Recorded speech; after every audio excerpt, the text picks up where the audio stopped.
La entrevista a la carta, en diálogo directo con los protagonistas de los hechos.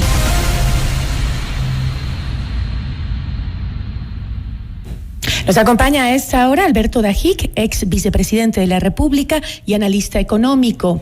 Economista, ¿cómo está? Muy buenas tardes. Muy buenas tardes, un gusto saludarla y mil gracias por esta entrevista. A usted, gracias por acompañarnos. Economista, hoy mencionaba el analista económico Alberto Acosta que si bien la violencia disminuyó en el país con la firma del acuerdo de paz entre el gobierno y el movimiento indígena, el riesgo país no ha bajado. ¿Qué significa eso?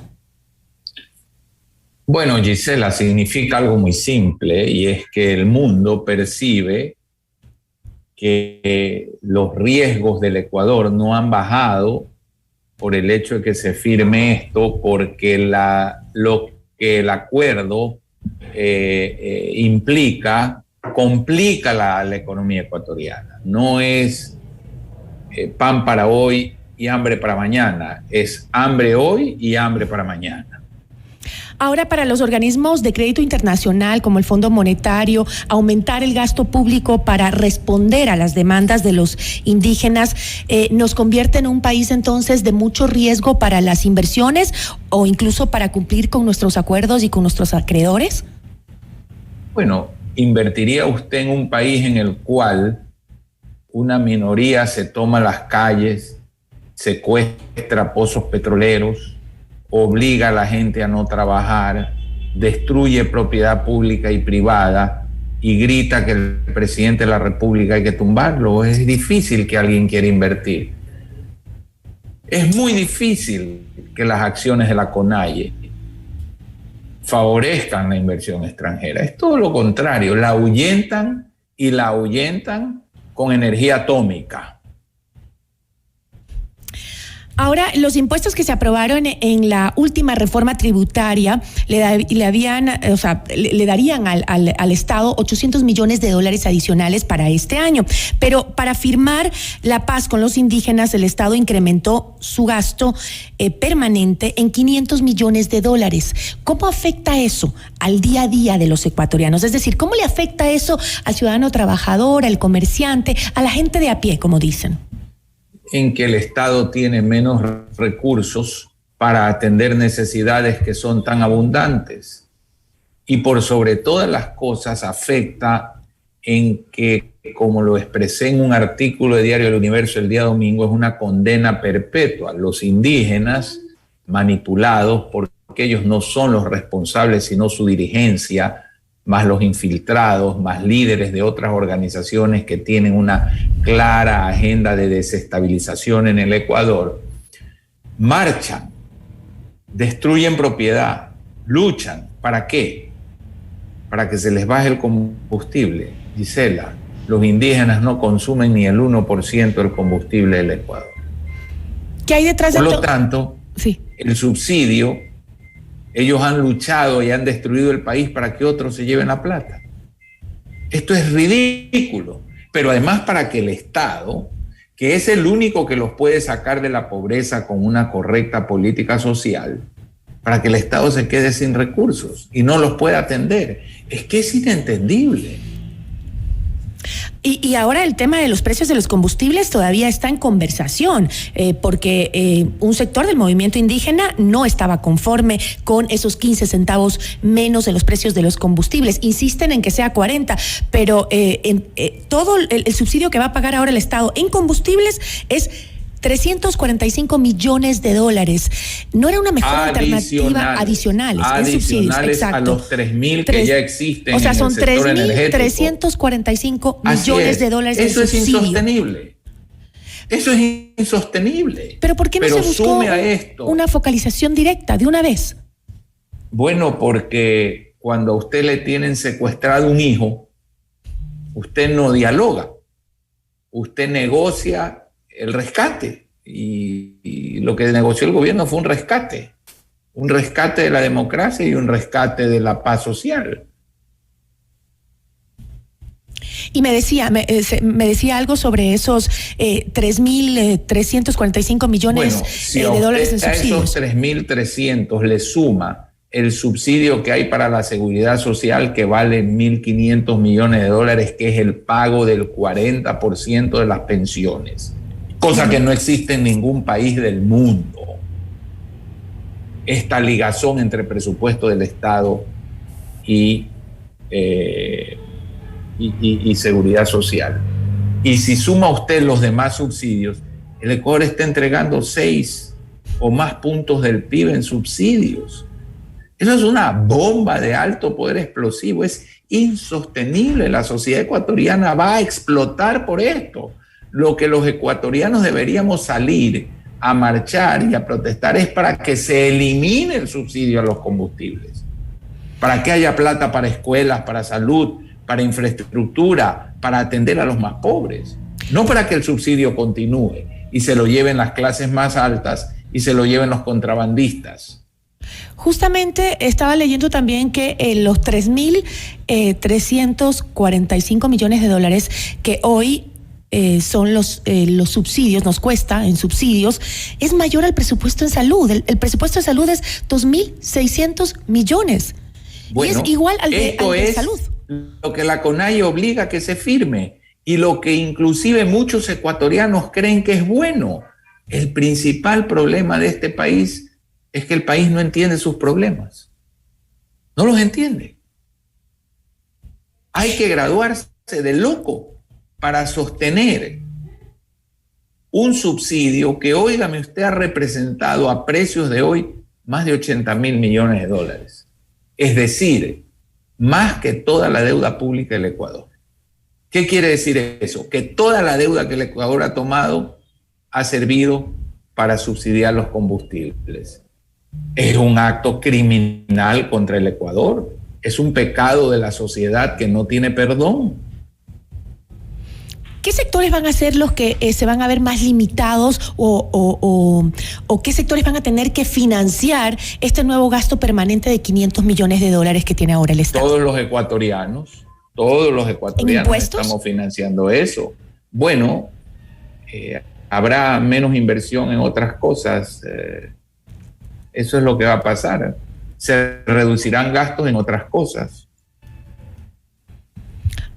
Ahora, este acuerdo también incluía derogar el decreto ejecutivo número 95, que establece la política petrolera del gobierno, y también reformar el decreto ejecutivo 151, que contiene el plan de acción para el desarrollo del plan minero del país. Esto quiere decir que entonces se va a limitar aún más los ingresos del Estado. Es decir, en el futuro el Estado va a tener menos plata y encima tiene más gasto.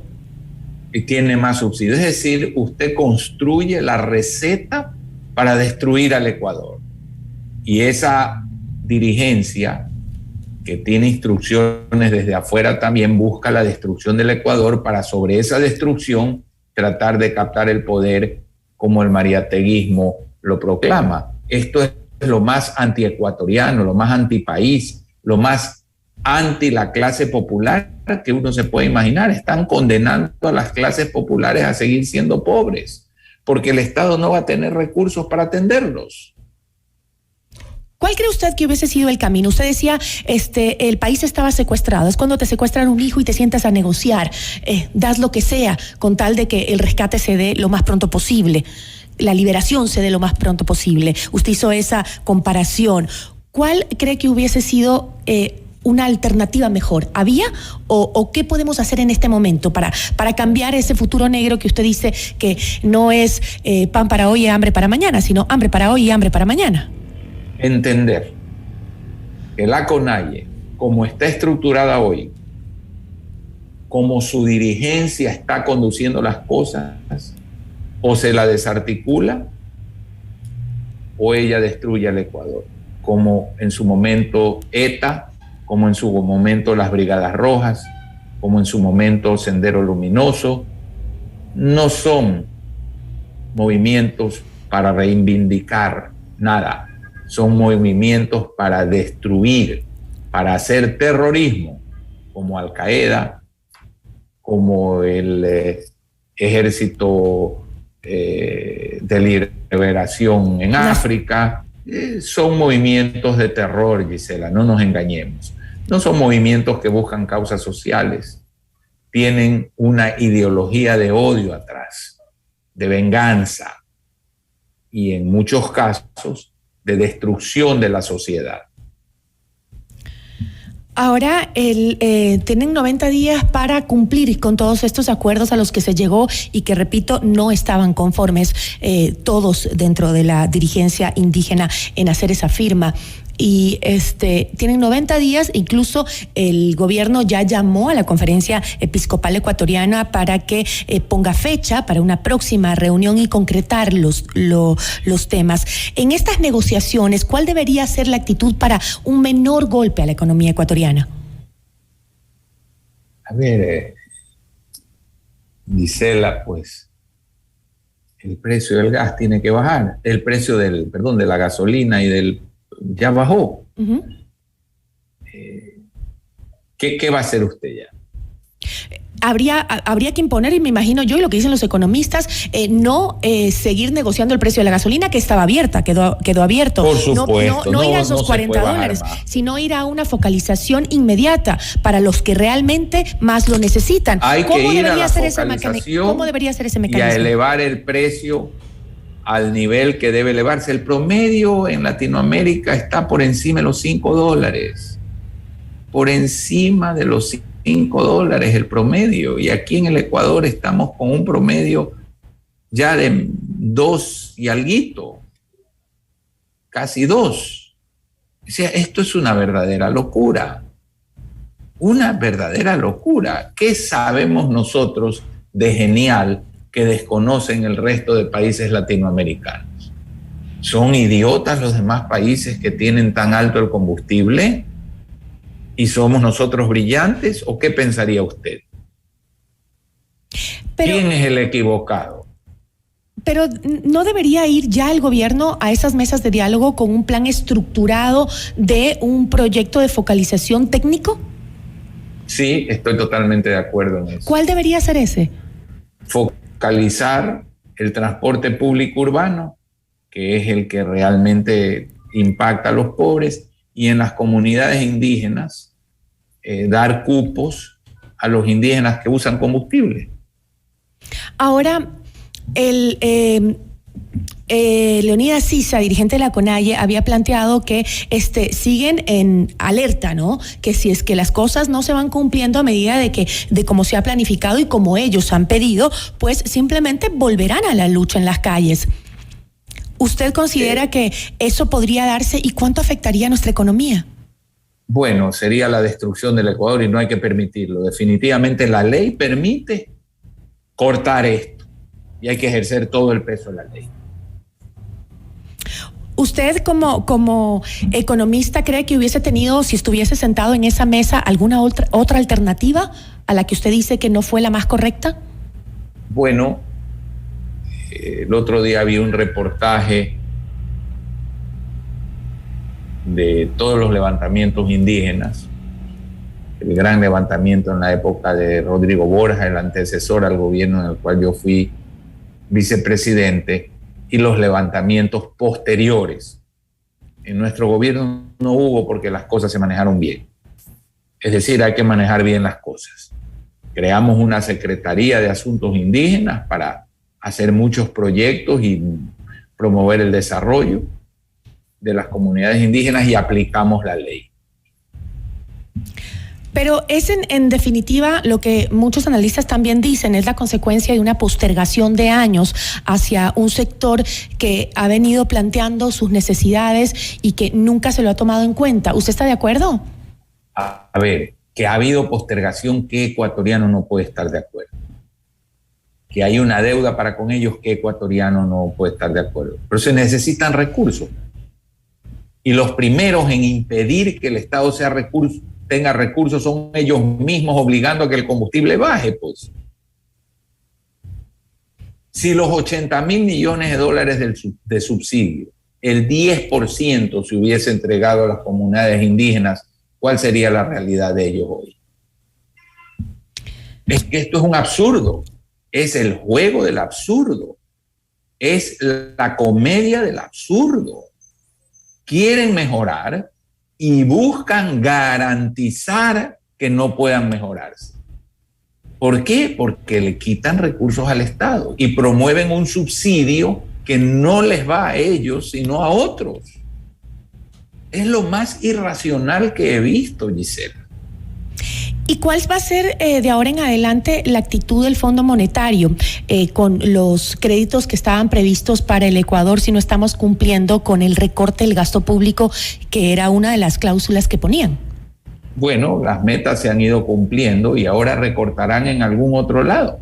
Habrá menos plata para otras cosas. ¿Para cuál? Y más plata no Me para los indígenas. yo, ¿para cuál? ¿Para cuál otra cosa? Si en la salud lo que se necesita es plata, porque Bueno, la salud está quebrada. En todas partes, Gisela, se necesita. En la educación, ¿a qué sector le vamos a quitar? Pero los indígenas piden que no haya dinero, que se siga votando en el subsidio a los combustibles. ¿Hay acaso un mal entender de la función del Estado? ¿Es que acaso hay un sector que cree que ese paternalismo que hay que tener con el Estado funciona con un dinero que no es nuestro? Porque ¿de dónde va a sacar plata el Estado? ¿De nuestro bolsillo? Una gran cantidad de ecuatorianos cree que el Estado tiene en la Amazonía una gigantesca plantación de 10 millones de hectáreas con árboles que producen billetes. Eso no existe. Todo se lo quiere gratis. Si se sube una concesión para que haya carreteras, la gente grita. Pero los indígenas cobraban $20 para dejar pasar un camión. La gente pagaba. Se quiere carreteras gratis. Todo gratis. Les repito, el principal problema del Ecuador es que el Ecuador no entiende sus problemas. Entonces prácticamente nos buscamos nuestro destino. Bueno, toda sociedad se busca su destino. Mire usted la diferencia con Colombia.